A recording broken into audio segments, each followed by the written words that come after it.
Le dernier quart d'heure de Smart Bourse, chaque soir, c'est le quart d'heure thématique. Le thème ce soir, c'est celui de la gestion thématique en général et plus précisément du thème de l'économie numérique dont nous allons parler avec Ronnie Michali, président de Galilée Asset Management. Bonsoir Ronnie. Bonsoir Grégoire. Merci beaucoup d'être avec nous et de venir régulièrement, je le rappelle, chaque mois pour décrypter avec vos outils d'analyse et de valorisation ces grandes thématiques qui font l'avenir, pour dire les choses simplement. Un mot quand même de l'actualité de la gestion thématique. Vous concernant, Ronnie, et c'était la conviction que vous partagiez avec nous dès le départ, quand on s'est vu les premières fois autour de ces micros, Ronnie, la conviction qu'on peut faire de la gestion 100% thématique, et notamment sur la base d'ETF, qui restent les instruments peut-être les plus simples, les plus évidents, en tout cas qui font partie des instruments les plus simples et les plus évidents pour s'exposer sur ces grandes thématiques, Ronnie.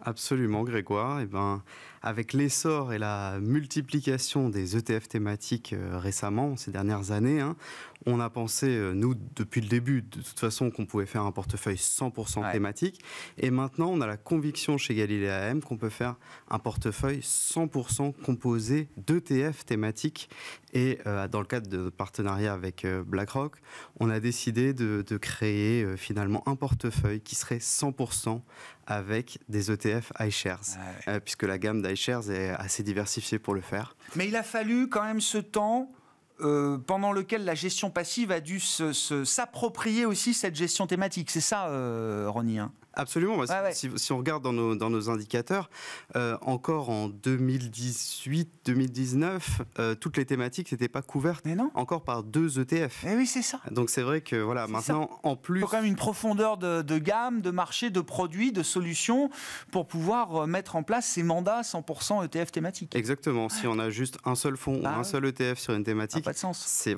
faut qu'il y ait un vrai gisement. C'est l'essence du codex. Donc en plus des portefeuilles prudents, équilibrés et dynamiques, on a choisi de créer un portefeuille 100% thématique qui par essence est dynamique puisque c'est des actions. Très intéressant, mais ça raconte, je trouve, l'évolution de l'industrie et notamment de la place que représente cette gestion thématique aujourd'hui, y compris dans la gestion indicielle. On parle avec vous donc de l'économie numérique, Ronnie. Avant de décrypter les fondamentaux de la thématique, je crois qu'il faut quand même la définir un peu, en tout cas la circonscrire. Parce que l'économie numérique, à un moment, en 2024, ça veut dire tout et rien à la fois.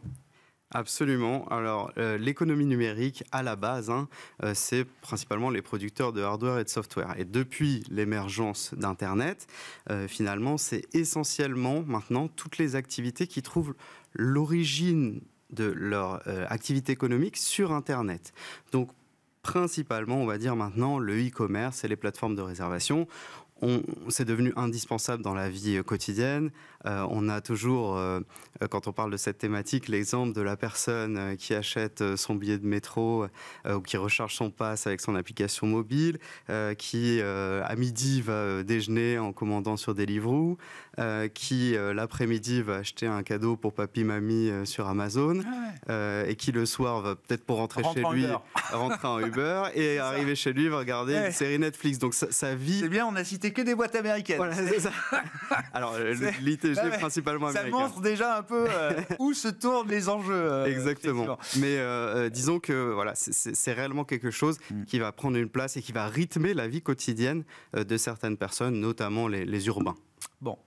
Qu'est-ce qu'on peut dire des fondamentaux de la thématique, notamment quand on cherche à s'assurer que c'est bien une thématique globale, transversale, et qu'il ne s'agit pas d'investir juste sur un ou 2 secteurs, Ronnie? Absolument. Alors, on va regarder si la thématique est structurelle, internationale et transversale. C'est ça, quand on regarde les fondamentaux de la thématique. Et pour savoir si elle est structurelle, on va s'intéresser aux méga-tendances qu'il apporte. Alors, il y en a plusieurs. Il y a la digitalisation des habitudes de consommation, ça c'est très important. Il y a l'essor de l'économie collaborative, très important. Et aussi l'ubérisation. L'ubérisation, c'est finalement la constitution de plateformes numériques qui va mettre en relation directement des demandeurs et des prestataires. Donc ça, c'est les 3 méga-tendances qui portent la thématique. Et il y a récemment des tendances. Alors, les tendances sont conjoncturelles alors que les méga-tendances sont structurelles. Voilà. Les tendances, la tendance principale qui va porter cette thématique, c'est après la pandémie, l'émergence de ce qu'on appelle l'économie de la flemme. C'est-à-dire C'est-à-dire plus besoin de se déplacer, on va commander tout de suite sans bouger de notre canapé. Et c'est vrai que cette tendance-là, on la connaît, elle a été accélérée, on va dire, avec le confinement. Oui, on l'a tous vécu pendant quelques semaines ou quelques mois de confinement on s'est bien de la habitué. planète. C'est ça. Exactement. Mais ça reste. Il y a une réminiscence de ce qui a été vécu par l'ensemble de la population pendant ces semaines et ces mois de confinement qui reste aujourd'hui dans les comportements. Ça reste un petit peu, effectivement. Comme je disais, c'est une tendance. Mais... Et donc, du coup, selon un rapport de l'ONU, si vous voulez, cette thématique économie numérique, elle représente aujourd'hui 15% du PIB mondial, elle croît 2,5 fois plus vite que le PIB mondial et elle devrait représenter 30% du PIB mondial en 2030 et ça c'est colossal comme augmentation. Ouais. C'est implacable comme démonstration. Alors, un mot peut-être sur le fait, le cyberespace, il est mondial, donc c'est une thématique qui est bien sûr internationale. La fracture numérique, elle est là quand même, il n'y a que 60% de la population mondiale qui a Internet, mais finalement, on peut considérer que surtout dans les pays développés, c'est une thématique internationale et transversale. Alors bien sûr, il y a la vente en ligne qui est concernée, il y a la mode qui est concernée, il y a les jeux en ligne qui sont concernés, le paiement en ligne, les réservations. C'est plus rapide de dire qui n'est pas concerné. Voilà, exactement. Voilà, c'est vraiment une thématique transversale dans le sens multisectoriel. Qu'est-ce qu'on peut dire de la valeur de cette thématique sur le plan boursier?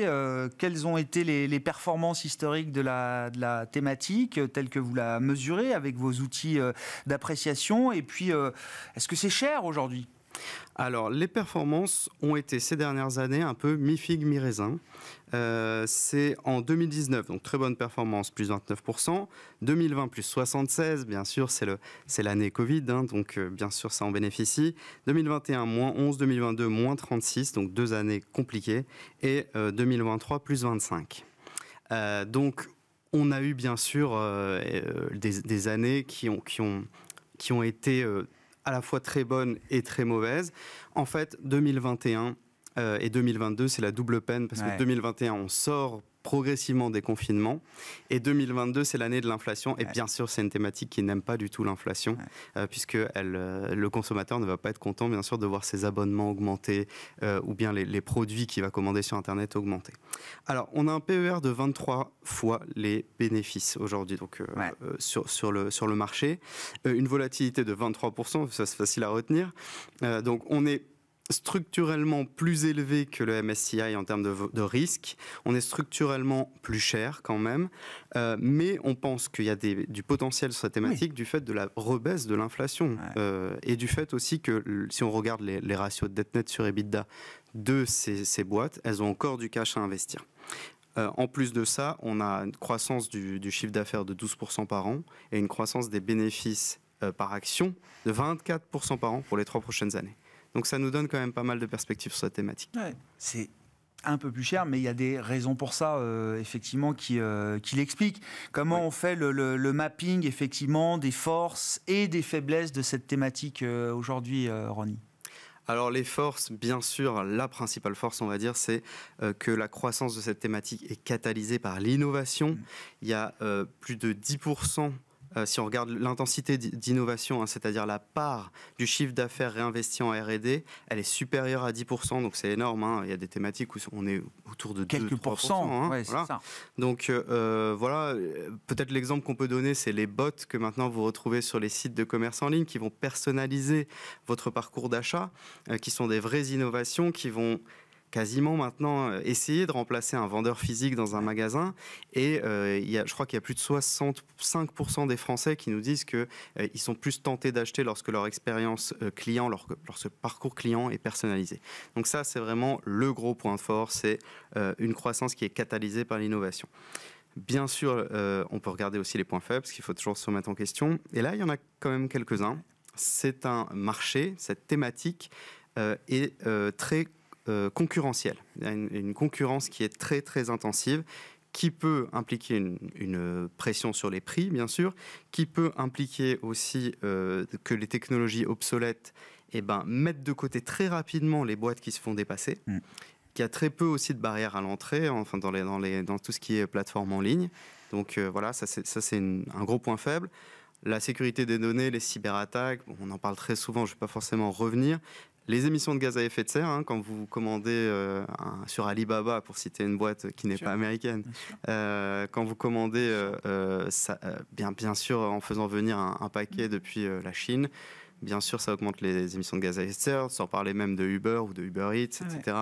Donc ça, c'est vraiment une problématique importante. Et enfin, le risque lié aux tarifs douaniers. Attention, Donald Trump a gagné hier dans le New Hampshire.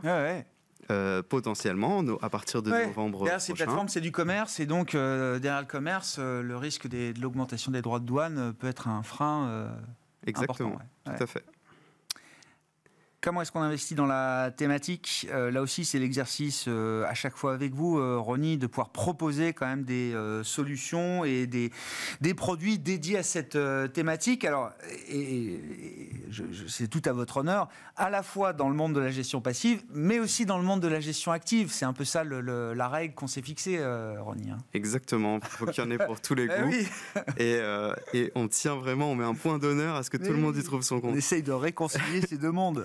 Exactement. Alors, on a AXA Digital Economy en fonds, avec un gérant physique qui surpondère les actions américaines.